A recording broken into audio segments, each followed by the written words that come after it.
So, our topic today is all about a contemporary sonnet. So, what is a contemporary sonnet? So, a contemporary sonnet is a modern verses of traditional sonnet. It has a 14 line, often in iambic pentameter. So, a poetic form that originally became a popular during the third Renaissance period through poets like Shakespeare and Francisco Petrarch. Also, contemporary sonnets are more feasible and reflect today's experiences and expressions. So, there are a form and structure. So, contemporary sonnet is usually still has 14 lines, but it does not always follow straight patterns like rhyme scheme or meter. Next is the language style. So, contemporary sonnet uses a modern and conversational language, making it a poem easier to understand. Next is the theme. So, it focuses on modern topics like identity, culture, social issues, and everyday life experiences. Next is the volta. So, volta or turn, it is the shift in idea or emotion in the poem. And lastly, it is a purpose. So, the contemporary sonnet is to express modern thoughts and emotions while still using a 14 line sonnet tradition in a flexible way. So, in conclusion, the contemporary sonnet is a blend of tradition and modern creativity. It allows poets to express themselves freely while still being connected to the classic sonnet poem. So, again, a contemporary sonnet follows a 14-line poem, and this is our sonnet composition. Please read. A world where people live and if chaos won't stop, who can? A world where people live. A beautiful God's creation. Man live with man, everywhere showing variations. Watching news online made me feel a heavy chest. The world looks tired, like it wants to rest. A sounds of a fire that explodes through the air. Blameless suffered and mothers cried with fear. The night glows red, like fire across the sky. The wind whispers pain as missiles scream and fly. In the eyes of an angel, everything is fine. Smiling like they don't know what's happening in divine. Ashes spread into the sky with soldiers holding guns. Oh, people on earth, stop the chaos and pray. A beautiful nation is now a burning spear. I hope one day people will learn that peace is something we all share. So, what do you think is the poem all about? Guerrilla war. Very good. So, this poem is all about violence and war. Actually, kanina poem kay gikan ni siya sa katabi tong poem nga gipagaman ni Ma'am Connie, which is katong about sa kanitong war between Iran and Israel. So, this poem ay kanang suit siya sa contemporary sonnet, since contemporary sonnet kay nagtako siya about kanang mga napapanahong issue or mga modern issues. The first line, the world where people live, a beautiful God's creation. So, it introduces nga kanang ang world kay it is pure and meaningful sa wala pa ang war because it is created by God. Ganindot man ang kalibutan kung wala yung mga kabubot. And then man lived with man, everywhere showing variation. So man lived with man, it means nga we lived in the same planet. We lived on earth. And then same of environment, but we have different human diversity. We have different cultures, different beliefs. So morning, everywhere showing variations. Watching news online made me feel a heavy chest. It relates sa real nga experience na to kay katong nakabalita ta sa kung unsa ang hitabo sa Iran o sa Israel. Di ba marag ka ng lain sa ato ang pamating nga ingon na ang nahitabo adto nga kanang nasod.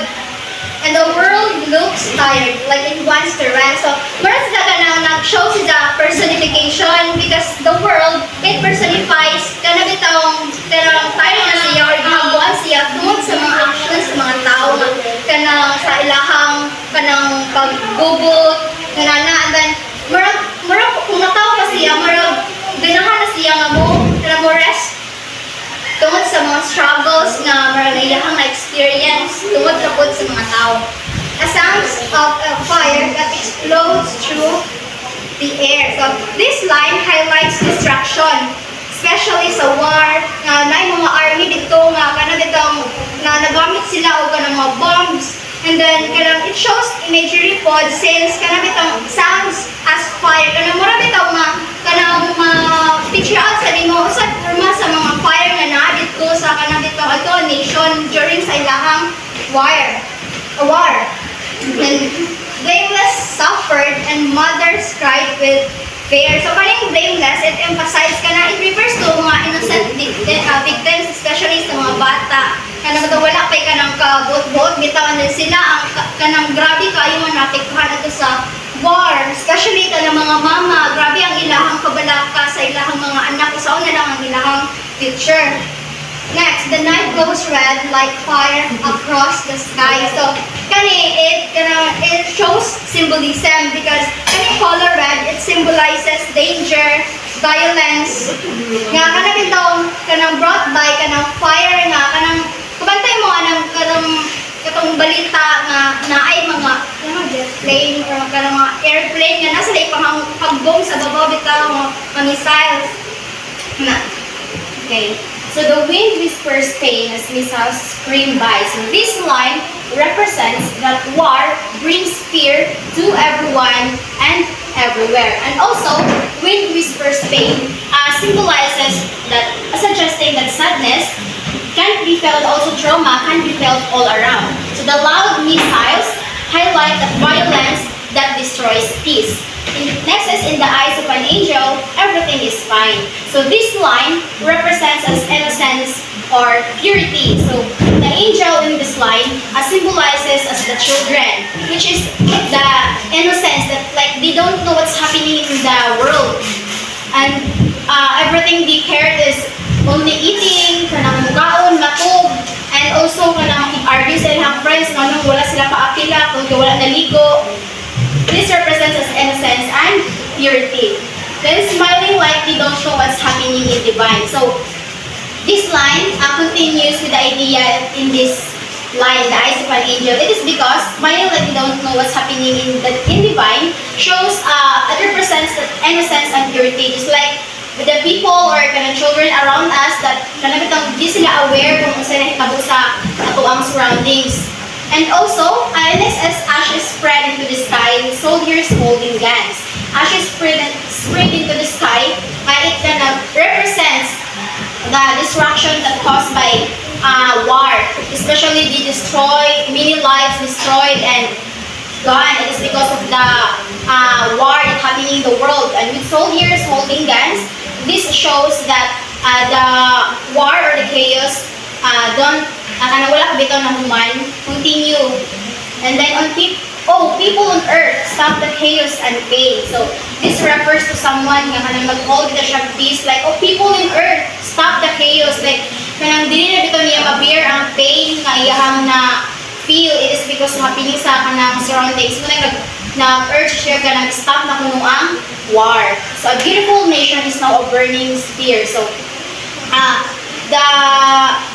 this line shows how war can destroy something once beautiful. So a peaceful country is now filled with fire, danger, and loss. So it emphasizes the tragic effects of conflict or the war. So I hope one day people will learn that peace is something we all share. So guys, it's free to be kind. So manong dili man ita kanang mag-pray to peace by understanding each other, by kanang be kind to others, diba? It's kanang free to be kind. So this line gives us a message of hope. It reminds us that peace is important for everyone, no matter where we are. So in conclusion, the title of our sonnet reflects if chaos won't stop, who can? So it shows that war continues because people allow it to.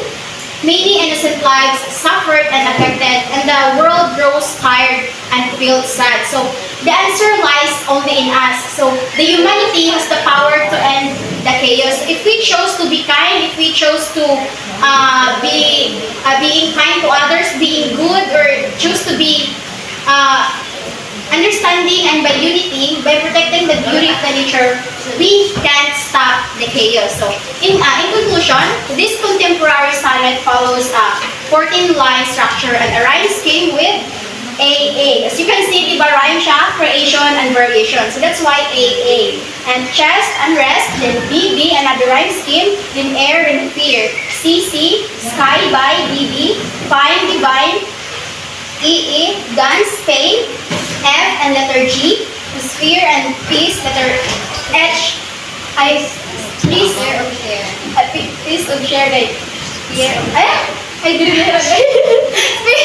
Sphere of share the letter H and H. Still maintains the 14-line structure. So that's all.